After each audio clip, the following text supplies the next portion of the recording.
Hello, everyone, and welcome to the Art of Product podcast. I'm Ben Orenstein, and I'm here today with my co-host with the co-most, Derrick Reimer. I like it. How you doing, Ben? Yeah, you into it? I'm good. I'm into it. I was thinking maybe co-hoster with the moster. Yeah, or possibly co-host with the Mizost. Mizost, getting all gazangster. Yeah, totally. That's definitely me. Sure, people are going to write in and be like, Derrick, never say gazangster again. Yeah, for sure. People do that to me a lot. Yeah. Hello. Hello. Hi. I have good news. I feel amazingly better than the last time we talked. Awesome. You look relaxed. I like it. I feel relaxed. Part of that, by the way, is that I did yoga this morning at 7:30. Aha.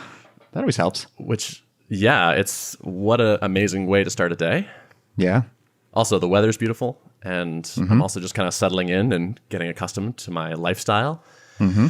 I would say I was like feeling real stressed last time we talked, and now I don't feel stressed. I'm getting kind of comfortable with what's going on. These are the startup life ups and downs, man. Like, yeah. And I'm sure, maybe next week you'll be feeling down a little bit, but then the week after that, it'll be back up.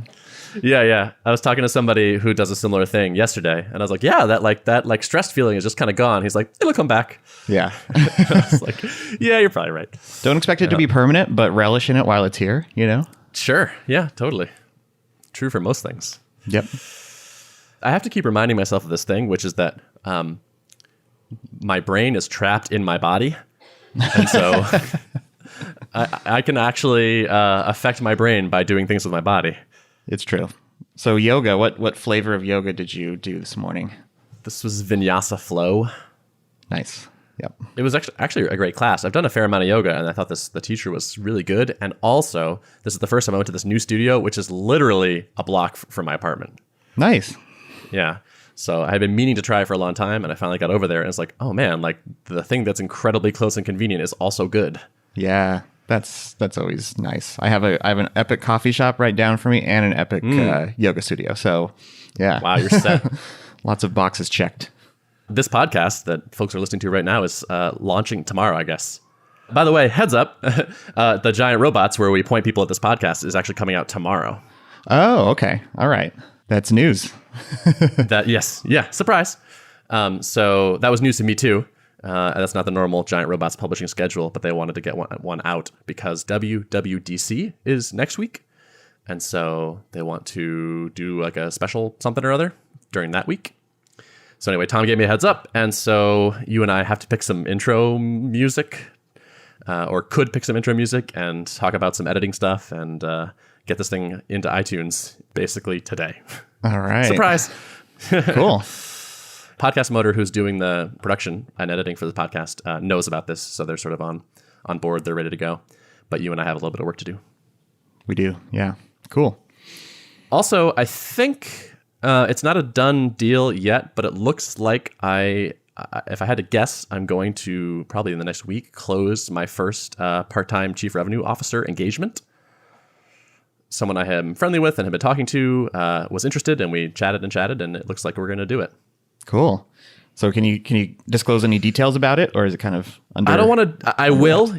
Once it's a go, I will. Okay. I do have permission to talk about it, at least in general terms. But I'm not going to say names now because I don't think it would make sense if it's not set.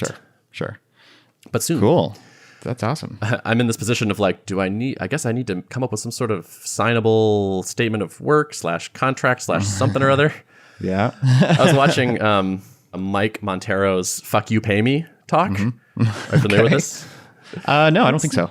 Yeah, so it's about basically doing work as like an independent creative professional, and how you probably need lawyers to make you contracts because you need things that say what you're going to do and what happens if they don't pay or if you don't do what you say and things like that.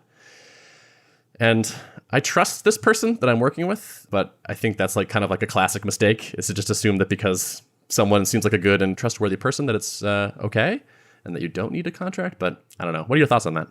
I wouldn't go too overboard on like paying lawyers a bunch of money to generate contracts or whatever. I wonder if there was like some open source stuff out there maybe of like a contract, but we kind of went through this through like business sales and stuff where like there were aspects of contract negotiation where we're like, do we really want to push this point at all? Because we were building trust with the people who, we were doing this deal with, and like we felt pretty confident. But then it was like the advice from our broker and our lawyer was like, look, you put these things in place and you never expect to need them to happen. But, in the off chance that, management completely changes and now you have different bosses, or, the board decides to make some change contrary to what the people you've been working with want to happen, then you could end up in a situation where you need to fall back on your contracts. So I think it's always good to have like a minimum level of legal rigor, I guess, in place. But I wouldn't drop a bunch of cash or like go too crazy on it. Yeah, that's what I was thinking. We're not talking huge money, so it's like it wouldn't be worth paying a law firm a huge amount to like drop a master services agreement, I think, at this point. So Yep. Although I imagine people will tell me horror stories about how I'm wrong, which could be true. I want to just believe that like we can just operate on like trust and like gut feel and like not worry about it. That's like that's my nature, where it's like, like I said I'm gonna do X and you said you're gonna pay Y, so like we're good. Like what else do we need to do? Right. We shook hands over Skype and let's go. Yeah. If you talk to someone who's been consulting for like 20 years, they're going to have like lots of horror stories. But yeah, I think it takes a while to build up those types of stories. Yeah. So that's like not a win yet, but it feels like a promising forward motion on that, which is Very nice. Yeah. Like you'd emailed your list asking for feedback about various things you were going to do. And that was one of the options, right? It was the chief revenue officer. It was, yeah. For hire. Did you get good feedback in general from folks about that, or did this just kind of arise from you talking to your network, or for the CRO thing in particular? Yeah. So this was someone I reached out to. I read a blog post of his and was like, hey, this person seems interesting and does sort of similar work to what I was doing at Thoughtbot. And so I reached out. I was like, hey, how do we not know each other yet? And he was like, I don't know. Let's chat. And so it was like an existing relationship, which makes sense. I imagine that's where most of people's like initial consulting engagements come from. People they're friendly with already.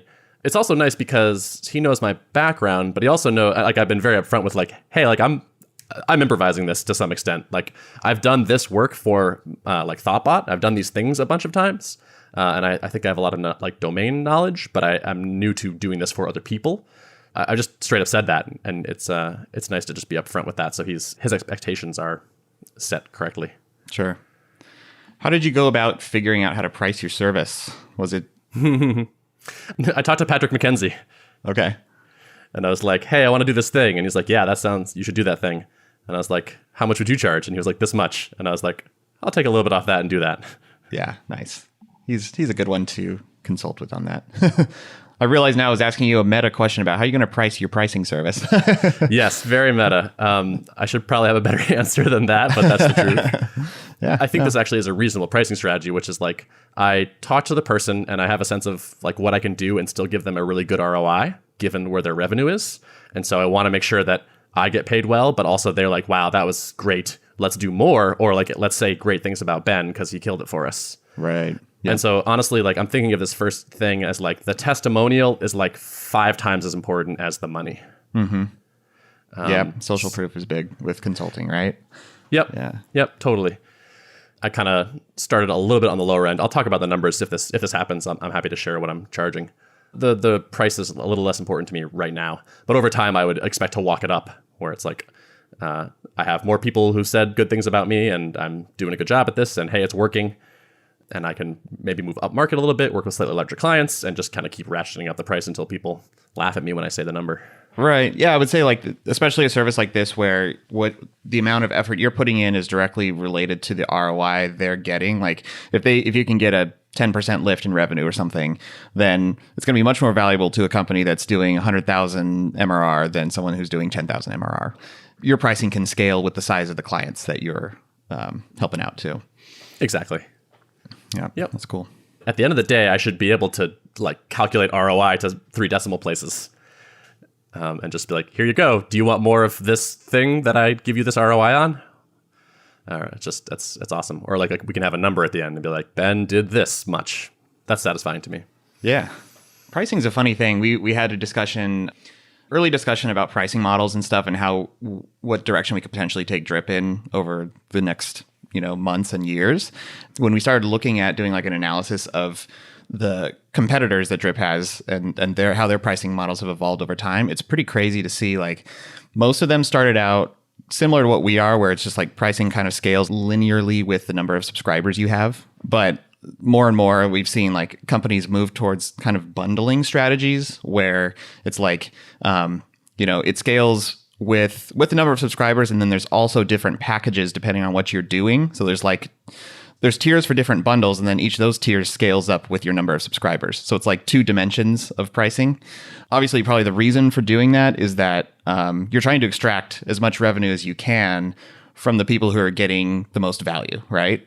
So like a large enterprise company is going to be, in a different range of ROI. So you could afford to, or you could justify charging them more than a small, blogger or startup or something like that.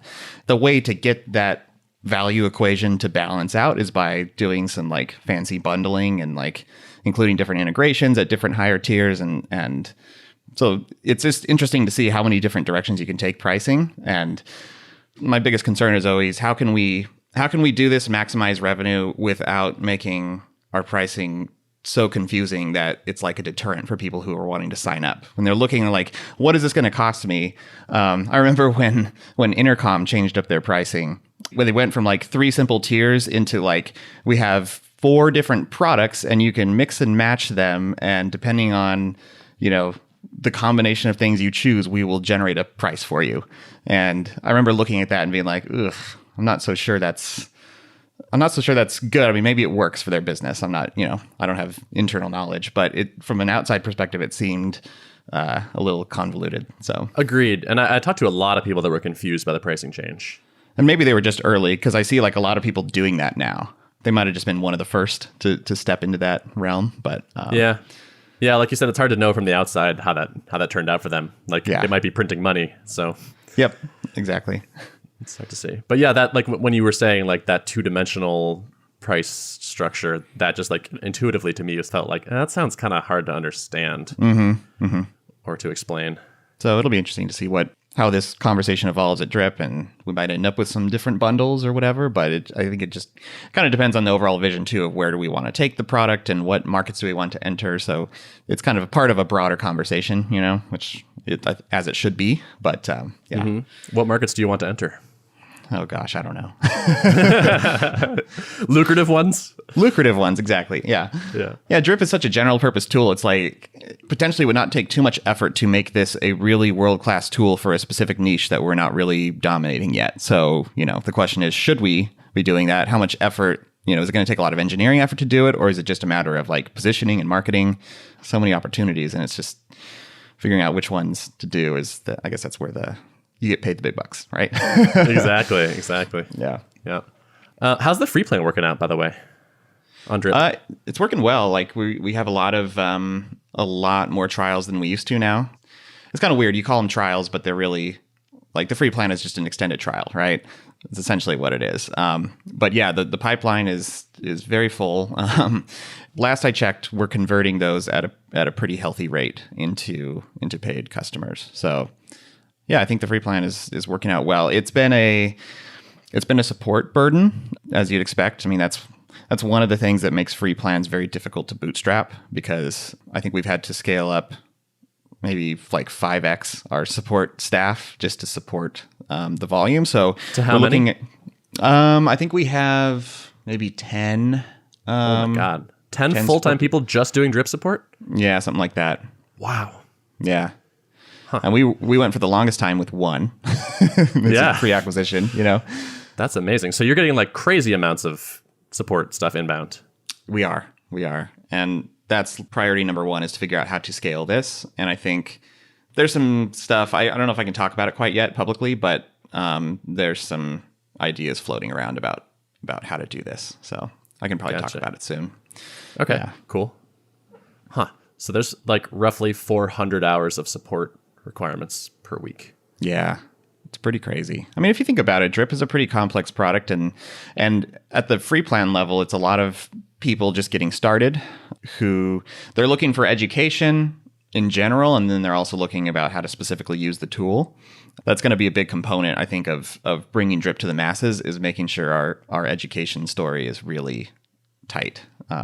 Getting the education to the people at the time that they need it. And you could do a lot of, I think we're going to utilize drip for this in a lot of ways, with workflows and tagging and, figuring out just the standard stuff you do with the marketing automation platform. So it'll be a good use for it.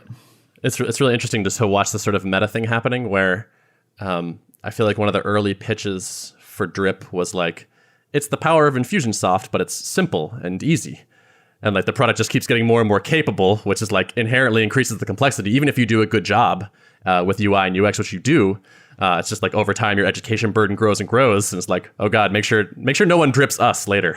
Right. Yeah. I mean, we already see it happens occasionally. Some competitor comes in. I haven't seen someone's marketing directly targeted at us quite like we have targeted some of our really large competitors, but I'm sure the day will come when someone's like, all the power of drip, but super simple. Right. And you're like, damn you.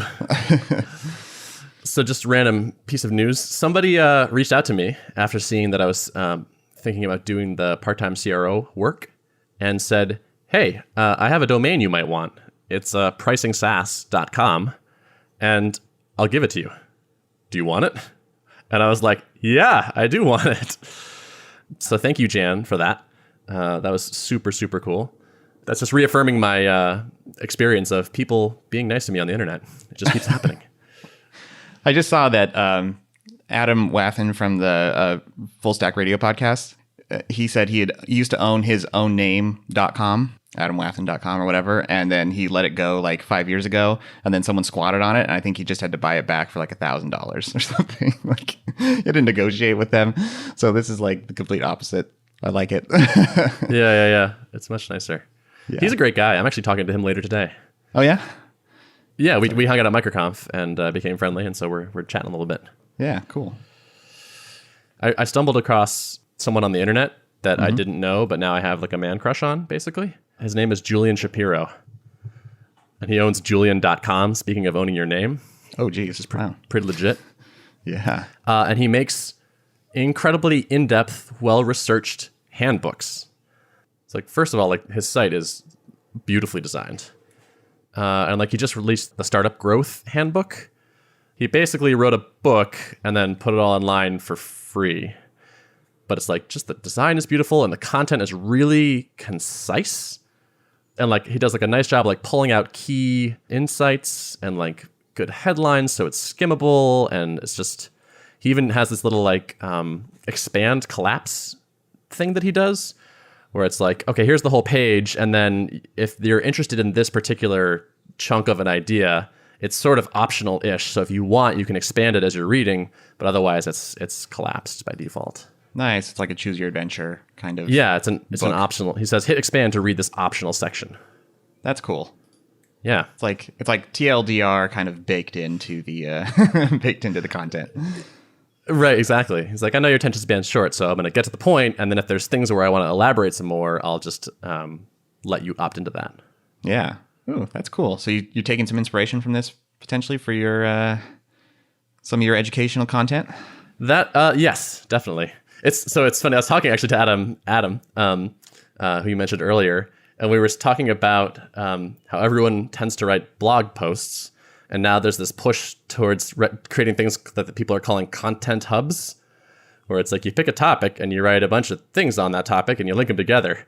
And then Adam says, or as it was used to be called, a fucking website. Yeah. Isn't that funny how we kind of reinvent the same concepts and give them shiny new names? Oh, yeah. Over and over. And what if you could like do this hyperlink thing where you if only there was some sort of way to structure the content and lay it out to like connect it to each other. Yeah, like hypertext in a markup language. Sure, but we're going to need a lot of JavaScript to make sure we can route the request to the right fragment. Lots of JavaScript. And break URLs forever. So anyway, so I saw this and I was like, this is amazing. And his blog is good, just solid stuff. So it's worth checking out. Thought I would pimp it a little bit. Yeah, that's cool. How did you find it? Somebody, I think it was actually Alex McCaw, was like, hey, check out this startup growth thing. Because Julian runs a like growth agency, it seems like. And I believe Clearbit, that Alex McCaw founded, has been a client. So I assume that's where that connection came from. Last things on my notes. Memorial Day was an interesting experience because it was like, hey, it's a vacation day. But like, who says it's a vacation day? Yeah. It was just like, I could go to work or I could not. Like, this is all up to me. It's like funny how like that changed all of a sudden. Yeah, suddenly it's like you're taking a day off from your own stuff. So it's like it's only affecting you if you take a day off. Right? So I did end up like not working on Monday, but it was just like, it was this funny thing where, yeah, I thought that was reasonable. And then it was like, no one's good. I mean, every day I could just do this if I wanted to. Yep. It's like, nothing makes a vacation day anymore. It's just like, today, vacation day, go. Right, it's really become an arbitrary concept. But yeah, I think it is good to build those habits of taking those vacation days. So, props to you for actually doing it and resisting the temptation to maybe work. Oh, thank you. Yes, I'm so brave. That one was pretty easy. The harder thing has been shutting down in the evening. Like leaving work is like, all right, done with work for the day. Definitely not going to do any more work. Leaving my own stuff is like, I'm still thinking about it. And it's like, I could just walk over to that same computer and do more of it. And it's hard not to, but I think it's actually important for me to step away on a regular basis and do that away from keyboard time. Yep, for sure. Because it's where you synthesize your ideas, right? Like you're going to, well, we talk about this a lot, but like the doing the dishes time, the shower, like trance in hot water time, like whatever, that's where like cool ideas are synthesized, I think. So, or even getting lots of sleep. Yeah, absolutely. Yeah. Yep. Cool. So that's all I got. Nice. Well, that's a good, healthy update. Yeah. Well, thanks. What's new with you? I spent my Memorial weekend playing around with Elixir. Oh, yeah, that's right. I saw that. Tell me more. Tell me everything. Oh man, this feels like when I was first learning Rails, where it's just kind of blowing my mind all the time, and it's really fun. Building like a SaaS app, a pretty large code base at this point that Drip is. I've like seen all the ways that a framework can break down in ways that I wish that maybe Rails did things a little differently to make my life easier and the whole team's lives easier maintaining this code base, right? There's definitely some standouts from the Phoenix framework, which is the Rails equivalent in Elixir land, and thought I might touch on a few of those points if we want to get a little technical. So, you familiar with Ecto at all? The kind of the ORM from Phoenix. You've said all the things I know about Ecto. Okay, so here's how it's different. It basically, I think it follows technically more like the data mapper pattern, but I'm not really up to speed on all the intricacies of like ORM design patterns. But what? And you started a startup without knowing that? I know, right? Mind blowing. You're probably not going to pass your Google interview. Probably not. It's O of N of 2. Ecto is an ORM, so it helps you make database queries, and it provides a DSL, domain-specific language, for constructing these queries, right? But Active Record kind of works where you just have this object, and you set attributes on it, and then you call a save method, and it persists things, and it figures out what has changed and what hasn't changed, and figures out how to store it in the database. So it's really, Active Record in Rails arguably is really good for simple CRUD type operations, but I've seen how this breaks down when Ruby allows mutability. So you can take some hash that's stored in a column or something, and you can mutate some data inside of it, and then getting Active Record to know that has mutated is often like really painful and can lead to inconsistencies, or just like you need to do your own dirty tracking or whatever. So one of the things I really love about Ecto is that they specifically separate the concept of like building up a set of changes and then actually persisting those to the database. Like they're two separate constructs altogether. So like the first thing you learn when you're getting into Ecto is that you're going to build up these change set structures, data structures. I'm resisting calling them objects because Elixir is functional, right? But so you build up this change set, and that represents all the changes that you intend to make. And so, for example, if you have some data coming in from a form and you need to save that to the database, you probably need to run some validations on it. You need to potentially do some mutation, like if you're taking a user registration information and you want to take a password and hash it before saving it to the database. So you can think of all these mutations that occur to the data before it goes into the database.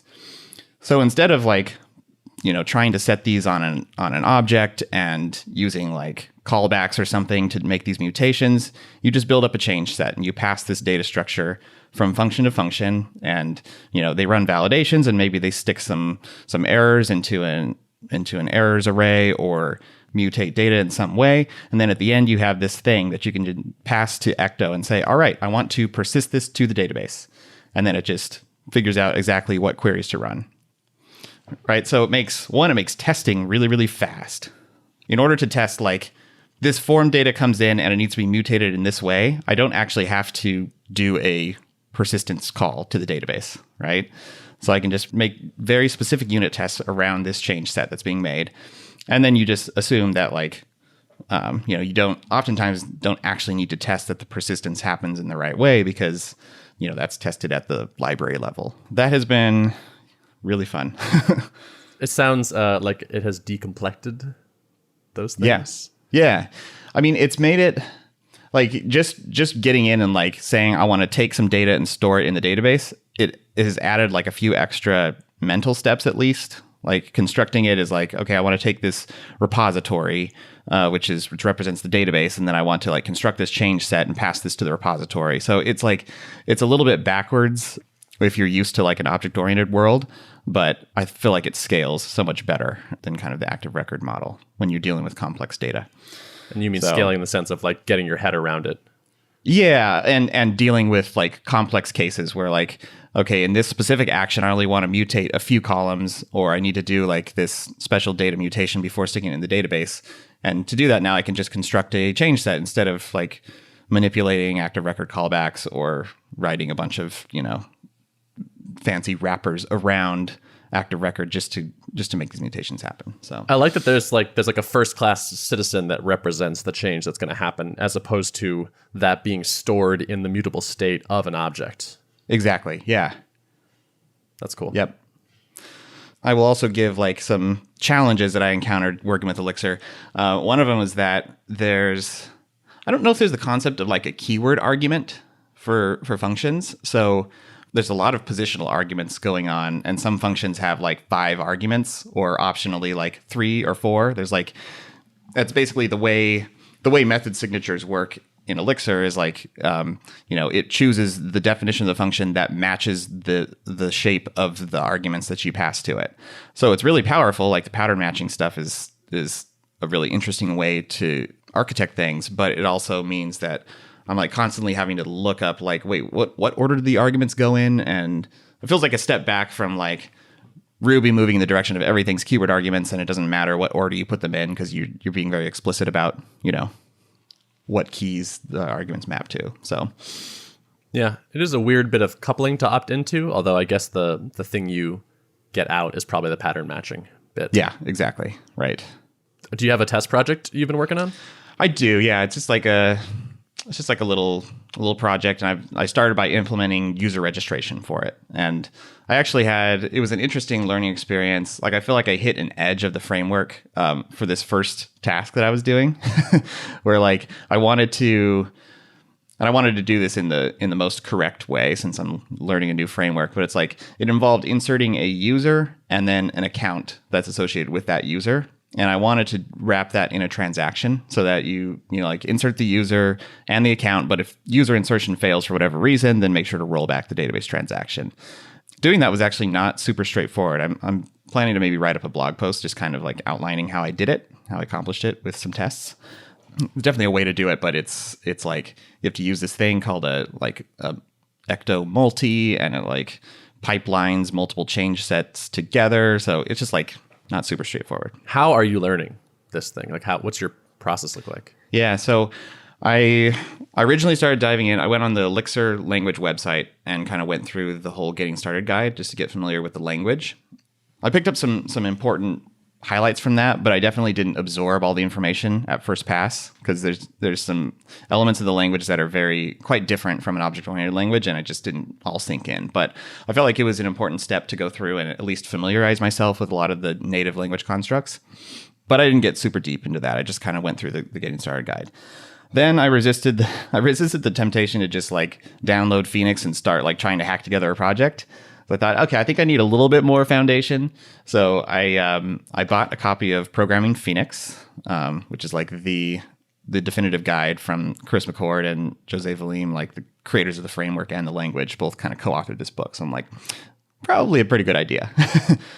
I think it was Derrick Pryor, perhaps, on a podcast talking about going through this book as well when he was like first learning the language. So that was good. I forced myself to go front to back, and I actually built the little test project from the book.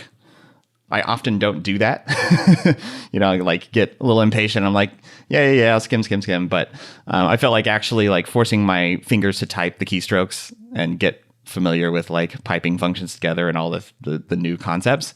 I felt that was important enough to just force myself to do it. And it took me about 2 weeks to get through the whole book because I was just spending an hour here or there. And I think that was really good. I mean, it even took you through some of the more advanced concepts like OTP and like process supervision trees in Elixir, in Erlang, and some things that like I probably won't need it right away, but if I were to build something substantial in this language, like eventually I would run into that. So it was nice to get an introduction to it at least. And then from there I started building my own little toy project. So I've heard Elixir described, or Phoenix described as like internally at Thoughtbot, it's just like a better Rails. It's like fairly easy to pick up, but like smooths a lot of the rough edges of Rails, because it was basically a rewrite. Like Jose Valim was on the core team of Rails, and so he knows Rails through and through, and then was like, hey, I'm going to make my own web framework. It's going to be a lot like Rails, but I have a chance to sort of fix some wrongs in my mind. Yeah, like Erlang is an Elixir, then by default are kind of like an inherently more efficient language for certain tasks, right?